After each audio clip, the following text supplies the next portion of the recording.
This is the final session of the breakouts. This is room 222, Innovation and New Markets.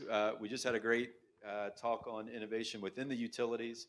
Now we're going to have a panel on the grid of the future. So they've already obeyed the cardinal rule of panels, which is sit under your picture. So rather than introduce every one of them, I'll just introduce our moderator, Bill Nussey. He's a renowned technology CEO. He's had an IPO under his belt. He's also sold a company to IBM. So, and then once he got bored playing Watson in chess, decided to turn his focus to clean tech. So I'll let Bill take it from here. Oh, thank you. So welcome to what almost certainly will be the most interesting panel of the entire day. We're going to talk about the future of the grid. So when you flip your switch in 5, 10, 20 years, it'll still work.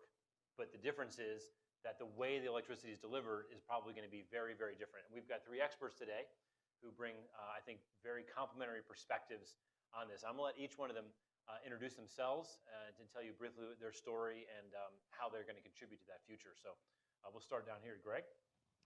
Hey everybody, I'm Greg Roberts. I'm the Vice President of Pricing and Planning for Georgia Power Company. I'm actually a Georgia Tech graduate, believe it or not. I somehow got out of here in 1987 with a mechanical engineering degree. So I get the hives every time I come near the campus because I'm worried they're going to call me back and take it back. So as the Vice President of Pricing and Planning for Georgia Power Company, I've been with the company for almost 38 years.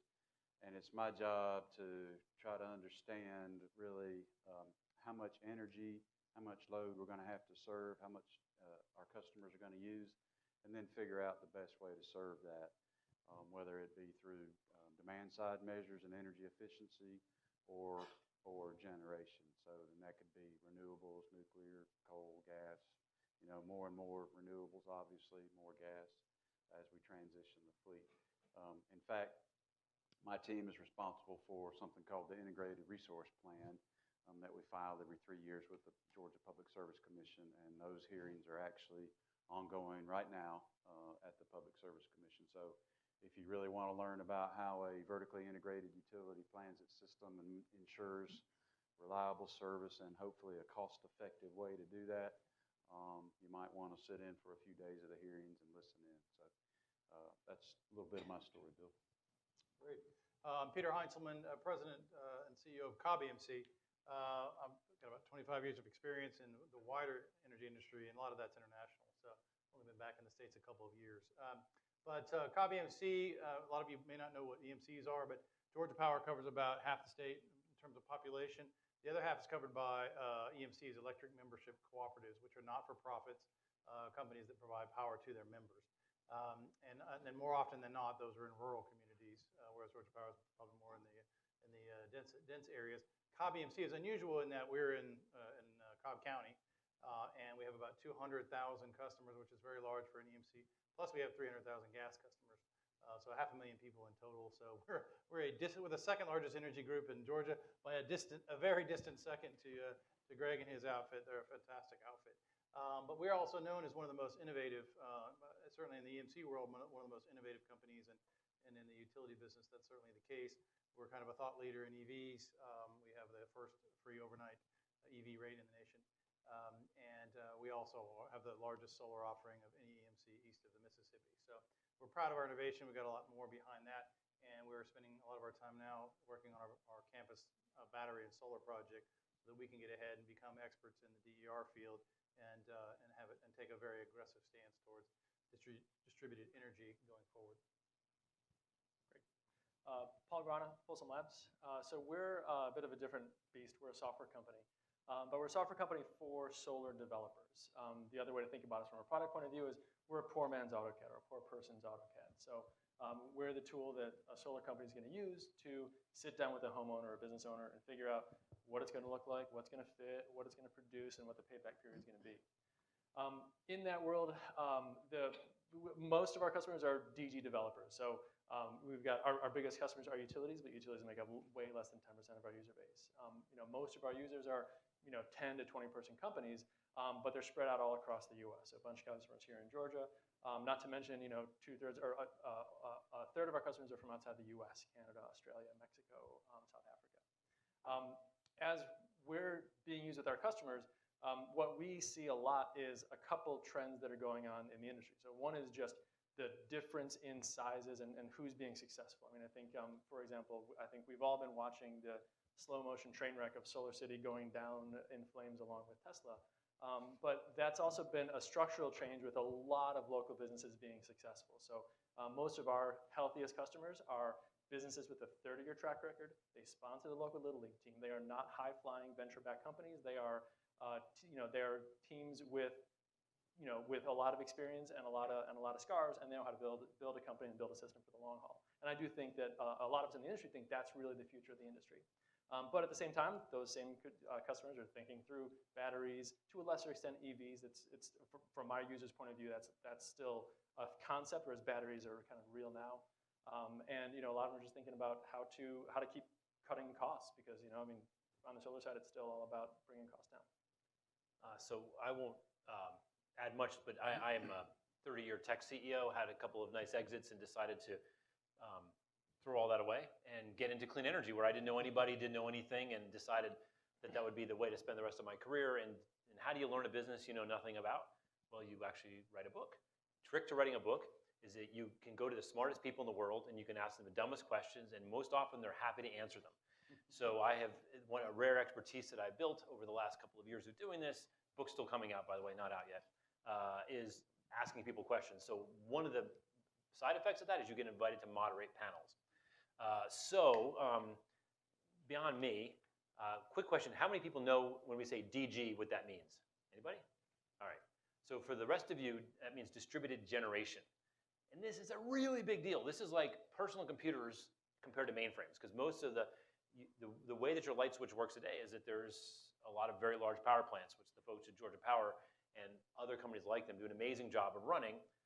But what's happened is solar in particular, but there's other things, wind, but solar is really the big one, where it makes sense economically to build smaller plants. And so you go from a world where you're looking at hundreds of big power plants in a region like this to thousands, tens of thousands, hundreds of thousands. And that makes it really complicated, and it raises all kinds of existential questions. And so, the grid industry as we know it was kind of born with Edison and Tesla in the late 1800s, early 1900s. And I would argue that it's going through the largest change it has seen in those 100 years. It's an exciting time. But one thing I've learned about doing presentations is you always start with a joke. So the first joke, we have two jokes. The first joke is that two of us are styling Urginet socks. So just want to point that out. That's as funny as it gets. But I think, Greg, would you just share that joke you shared with us earlier? Because I want to set the mood for this conversation. Yeah. So utility guys are known for being just crazy people. So how do you know you're talking with an extroverted utility planner? Because he stares at your feet instead of his. So yeah, we're crazy. It's just like that. Animals. Animals, yeah. That kind of sets the tone for this fascinating discussion about the future of the grid. Very boring. It's boring because it works amazingly well. And that's really what we're going to talk about mostly today, and hopefully have some time for your questions and feedback. There is this growing existential question. The grid has been designed around a few centralized, massively large power plants, and is distributed from over transmission and distribution lines. And collectively, it's one of the most sophisticated systems ever built. The National Academy of Engineering calls electrification in the grid the most sophisticated, the most substantial achievement in engineering history of the last century. So while it works amazingly well and it's so cheap that most of us don't think about it, as a technical accomplishment, it is almost unparalleled. It exceeds automobiles and airplanes in terms of the engineering gestalt. And so in this plan, this sort of build a bunch of large power plants far away, ship the electricity over wires, it's worked remarkably well. The business model has remained largely the same: electric monopolies and co-ops and EMCs, which are all represented here. But that's potentially starting to change. The days of giant power plants are behind us. Power plants are starting on average to get smaller now, even coal and nuclear, or even coal and gas plants. So, and then the solar is driving a huge wedge in that, making thousands, tens of thousands. There's 1 million solar rooftops in the United States. So if you manage the grid, this is incredibly challenging. And you have three panels up here today, have three complementary but very different perspectives on how it's going to grow. So I want to give each of my colleagues a few minutes to share their perspective on what happens as we shift from a centralized grid that we have today to a highly decentralized grid in the next 5 to 10 years. And if you feel like really going for it, what are the things that are going to surprise people outside the industry the most? So Greg, we'll start with you. Yeah, so as Bill and I were talking, kind of getting ready for this conference, I told him I'd be the dinosaur and the dumb old utility guy and talk a little bit, maybe from the perspective of a guy who's responsible for making sure that the lights don't go out, that we have adequate capacity to serve our 2.5 million customers. We have enough generation and resources to do that, and we do it in a way that people can afford it. And I know Peter can jump in here, and Cobb County is probably a little bit above the rest of the state, but you know, outside of Atlanta and maybe Cobb County, Georgia's still a pretty rural state and actually fairly poor. The average customer in Georgia, and this is not exactly right, but something like the average household income in Georgia is $50,000 or less, kind of thing. And so, you know, I always think about when we're planning the system is whatever we do, somebody's got to pay that. Somebody's got to pay the freight. There's no free lunch. And so if I do a bunch of stuff that's uneconomic or that hurts reliability, customers are going to suffer because of that. So when I think about, you know, the future's distributed and it's all these things, it may be. But when I think about how I'm going to go about doing it, and when we're going through our integrated resource planning process right now, I think just some things that a utility guy like me would think about are simply this. I got to forecast what load my customers are going to do, and I got to have sufficient time to either buy or build something, right? And so what am I going to do? I can take some off the top. I can get customers to do energy efficiency. I can pay them to shave their demand on hot days or whatever like that. So take that off the top, whatever's economic there. Now what's left? I got to somehow serve that with some generation, right? So when you flick the lights, it's going to work no matter when it is. And so what I'm going to do is look and say, okay, what's the best resource to meet that capacity need now that I know what I got to add to the system? And if it's truly, you know, distributed, if I'm going to pay a bunch of folks to build a bunch of distributed generation over here, okay, I can do that. Or is it better to build, you know, a bigger something over here? So it really kind of boils down to just the economics of looking at those both.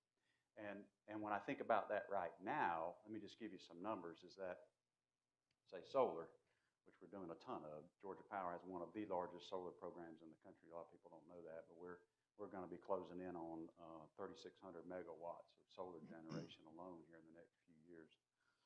But when I look at solar, I think about I can build a great big utility scale plant, say hundreds of megawatts, or I can pay people or look at purchasing solar off of somebody's roof. And it's a factor of 6 different. And let me explain that, in that if I build a utility scale plant, it's generally going to be 1/3 the cost or less of a rooftop system. And then it's going to have probably at least twice the output. So it's a factor of 6 I got to get over there just from the get-go, you know. So those economics can get a little bit challenging. The other thing I think to think about is, you know, the reason the system's networked together with generators hooked together by transmission is because it was so darn reliable that way, right? You can serve, you know, lots of customers, and if one generator goes out, nobody sees that because your generation's not locational specific per se. So you've got that going for you. The other thing you got going for you is there's this diversity of load concept in that if let's say I was to put a generator at my house, I got to have enough generation to serve myself all the time. If Peter and I get together and we put one between us, we're going to have less generation between us per person than we would have if I was serving myself. 5 customers, 10 customers, less and less generation per household per customer. Now I've got 2.5 million customers. I got a nice smooth load shape. I know how I can serve. So I've got a lot less generation per customer to charge customers with. And that's kind of the overall how the economics of utility have worked for years. And it may change as things come along, but that's just some of the stuff that a planner, you know, like myself would have to think about is as you get more and more dispersed and you're serving less and less load with a generator, you got to have more and more generation kind of per location, per customer. So you start to undo some of those economic and reliability advantages you have from that bigger system. So that's some of the things we think about. But, there's no perfect system in the utility world. There's solar, it's got its pluses and minuses. There's nuclear, there's coal, there's gas, there's all these things. And there's no panacea, but what you have to look at is when I'm making that next incremental decision, what is that next thing? What's the next best thing for me to do that reliably meets my load and is economic as well? Yeah, that's right. All right, And- Peter. Yeah, and from, we experience a lot of the same things, and the solar that I talked about, the solar that Georgia Power has, and that people like Cobb EMC have. A lot of that's in South Georgia. If you fly over there, you'll see these huge solar farms. Acres and acres, acres and acres, and then we all transmit that from South Georgia up here. And so that's how we get that scale. It makes it very efficient, and it also benefits all of our customers as opposed to just the people who do the rooftop. So it's a very democratic in its nature to get green power to everybody. But we live in a disruptive world, and people are doing stuff that we can't control. And so you've seen all of the disruption that's happened in various industries. And if you go to a lot of conferences, you see the same examples given left, right, and center. So I won't bore you with those. But because we can't control what other people do, how many people do rooftop solar, how many people put batteries in their homes, how many people buy electric cars. One of our philosophies is let's disrupt ourselves before somebody else does, right? And let's figure out where the trends are going and try to take advantage of that.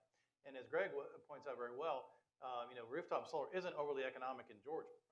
It is in California because you got 55 cents a kilowatt hour, so you can pay back your system in 3 years. Here it takes you 20 years, right? Because that's because your economic challenge in that regard is because power is so cheap here. We do a great job in Georgia of having cheap and efficient power. For C&I customers, you're anywhere from 2 to 10 cents, and generally on the middle part of that. So it's very, very competitive. So how do we think about it? Well, I think you alluded to how would we blow people's minds about what they might think about in the future. This stuff's been talked about, but I think, and at the risk of sounding like Elon, who's been a little bit preposterous this week with his timings and things like that. I do believe that as I said, that we are a leader in EVs, but in 10 years' time, 20 to 30% of all new car sales will be EVs. In 2050, there'll be 54%. The majority of cars that are purchased will be electric vehicles. So, and then of course there's 100 plug-in models and 19 and 20 coming out. So whether we like it, that's coming right now, and we do love it. It's great. In the power business, it's super, right? Because it's load for us, and we like that. But how do we take advantage of that? You probably heard the concept of of power companies using the battery power that are stored in cars. And it sounds a little preposterous, but it's actually not as difficult as you might think, right? Most cars are out there. If they're parked, more often than not, they're plugged in. What we're trying to do, as Cobb EMC or any utility, is we pay for capacity, as Greg says. We have to make sure that things are reliable. So we pay for capacity on that hot summer day for that max peak load. That's how we reserve that. Every time we're not using that capacity, which is most of the time, we're wasting it, right? So if people charge during the day and make that peak even higher and our capacity costs even higher, we're less efficient, and that costs everybody, as Greg says. Well, but if we can utilize car batteries and shave 5, 10, 20, 100 megawatts through the entire car battery fleet, that has a material impact on how we do our power planning going forward. Has a material impact on you. If you own an electric car, you get economics of that back. And from a doability perspective, it's really not that difficult. I think we're 3 to 4 years away from that, right? The software is not that difficult. Two-way charging is not going to be that difficult. Only one of the 4 cars that we have in the fleet does it now, but I think you'll start to see that as standard equipment in the next couple of years. And so we believe that using electric cars as distributed storage, it's not generation, distributed storage, will have a great effect on the grid going forward. Yeah, that's a great point. And one of the things that a lot of people who take for granted how well electricity works, the electric grid is a lot like streaming Game of Thrones, right? If everybody streams Game of Thrones at the exact same time, it tends to choke the internet. And so, whereas if everybody streamed it at different times, there'd be plenty of bandwidth. And the difference is that if Game of Thrones comes through spotty, you're going to survive it and you'll be okay. You'll be a little frustrated. But if the electric grid has the same problem, everyone turns in the air conditioner at the same time, which they do in the middle of the hot summer, for example, your air conditioner quits working and your house goes dark. That is unacceptable. So the folks here on my left are held to a much, much higher standard than the internet in terms of making sure that even under the most grueling of demand that the entire system continues working. And so it's amazing. I have a lot of respect, as I've learned in this industry, for what a job it takes to do that. But as Peter said, the industry is, there's a lot of, it's legal in most places in the United States to put a solar on your roof, put it on your building, in your office park, whatever. So, and people are choosing to do that. And so I think, and Paul's company is one of the ones that's helping them do that. So love to hear how you think that's going. Yeah, so maybe if I start with the number that I mentioned in the intro, with the fact there's on the order of 10,000 companies out there building solar. And by the way, there's kind of two ways of thinking about the number, because if you're thinking about companies where solar's in their name and solar is their identity, you're probably talking 3,000 to 4,000. But if you talk about engineering firms, firms that do oil and gas, nuclear and solar engineering, those kinds of firms, then we're easily at 10,000 today. And part of what I think is actually interesting, just from if you start from just the high level of physics and what that bleeds into the number, if you just contrast solar and wind, with wind physics, and again, this is not my area of expertise, but to a first order approximation, the power of a wind turbine is the cube of the blade. Double the blade, 8x the power. That's why small wind is a joke. The only real wind is massive. When the only real wind is massive, the manufacturers are massive and the developers are massive. You know, you have a small number of super major players. In solar, it's very much the opposite, right? We manufacture at the cell level, we sell at the module level, and those same modules that go into the 700 megawatt plant are basically the exact same modules that go onto a 1 megawatt rooftop, and with a slight change, they go on the house. So basically, solar has the economies of scale apply across the whole value chain, and so that's part of where, to a first order, the resi guys aren't really competing with the ground mount guys. I mean, it's a very different application, and as the volumes grow and we get the sort of manufacturing economies, everybody benefits, and that's actually been a big reason why that happened. And because you can have minimum viable business scale selling 10 systems, that's why you do have this sort of very vibrant community of solar developers. Now, the other reason that's really relevant is part of the narrative of solar has been hardware costs coming down, right? I mean, anybody can look at the NREL charts. It's been crazy, but it can only go so much further, right? I mean, if right now, if ground mount's about $1 a watt, commercial's about $2 a watt, resi's about $3 a watt, more or less. Resi. Residential solar systems, yeah, sorry. Makes it sound so shorthand. sexy, really. Exactly. So, you know, for that residential system, the hardware cost is maybe 70 cents. So let's be clear. When you pay $3 a watt, the equipment itself is about 70 cents. So that, let's say it's a 5 kilowatt system, it's $15,000. The equipment itself is only $7,000. The rest is permitting, the cost of the salesperson, because that salesperson to sell you had to knock on 100 other doors, and so on and so forth. And what's interesting that we see this ourselves from our own users is that 10,000 set of businesses, they're all doing different things in terms of trying to cut costs, because that's basically $8,000 of overhead on that system. And by the way, I think my math is wrong, but whatever. Directionally, it's $2.30. So I failed multiplication there, but whatever it is, it's a lot of overhead cost. And there are thousands of companies doing different things. How do you think about the sales team versus the engineering team? How much do you do by phone, by Google Maps, by drone, or in person? And there's no singular right answer, but the point is there's literally thousands of companies doing trial and error. Many of them are trying to iterate themselves. And even if they don't iterate, the ones that figure it out will have lower costs and will succeed. The ones that do not figure it out will have higher costs and will fail. And so I think there is a path to reducing overhead costs. It's not by paying labor less in the US, it's by experimentation and figuring out the process where these companies can deliver the same can deliver good quality at lower cost. And part of why that's important is as costs come down, things do change pretty dramatically. So two examples that we see today is that, so one example in the Northeast, and I honestly don't even know the name of the utility that's doing this, but there is a situation where a utility has put a pretty high feed-in tariff, so they're paying, again, I don't know the number, but let's say it's 20 cents a kilowatt hour, like really higher than they should, but whatever, that's between them and their customers. And then they also set a cap saying you can't feed in more than 5 megawatts into the grid anywhere in my territory. And by the way, the third piece, which isn't up to the utility, is the modules are really cheap. Modules are panels. Yeah, the actual solar modules.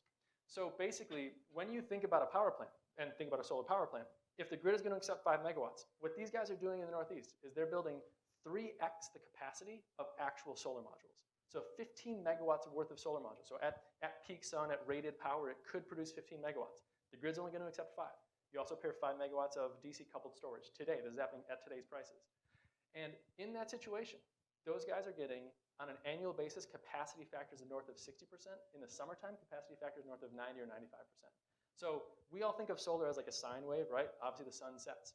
If you way overbuild the solar modules on the order of 3x what the grid's going to take, put on a bit of storage but not a ton, in the summertime, it looks like a natural gas plant or a coal plant. It basically more or less can run all day. And by the way, that developer is not doing it because the utility asked for high capacity factor, just because it's just a small business trying to maximize his dollars. The economics are there. Yeah, exactly.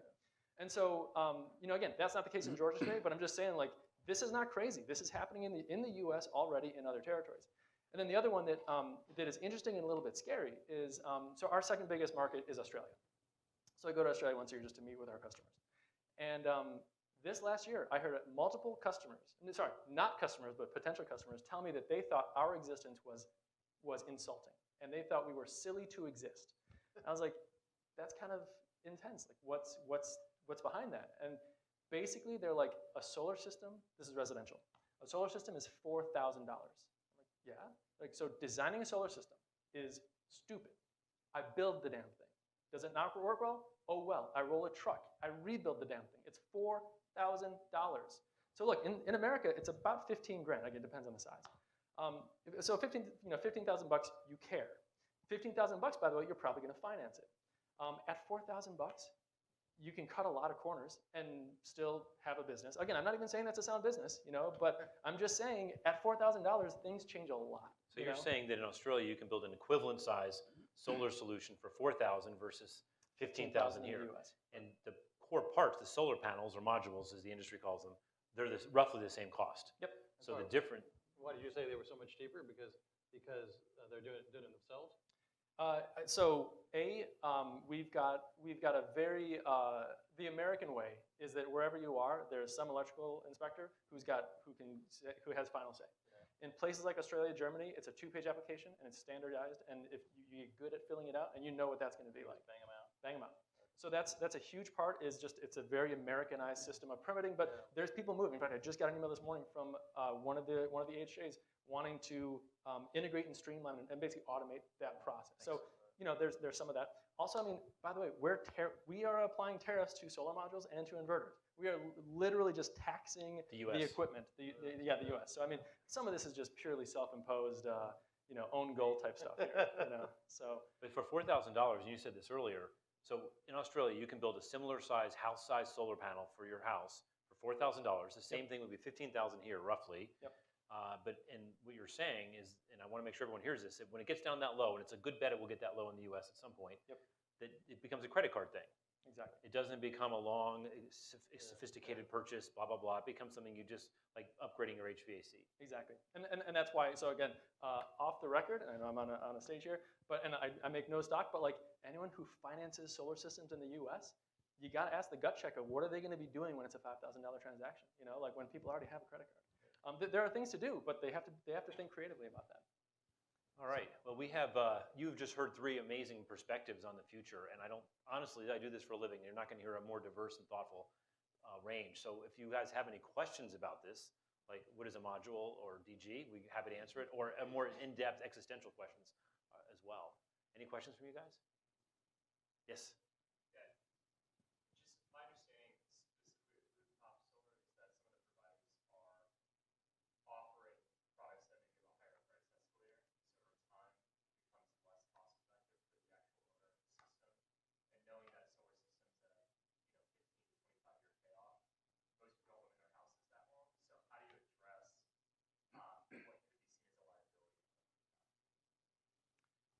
Probably take it. And again, I do not do any of this stuff, but my customers do.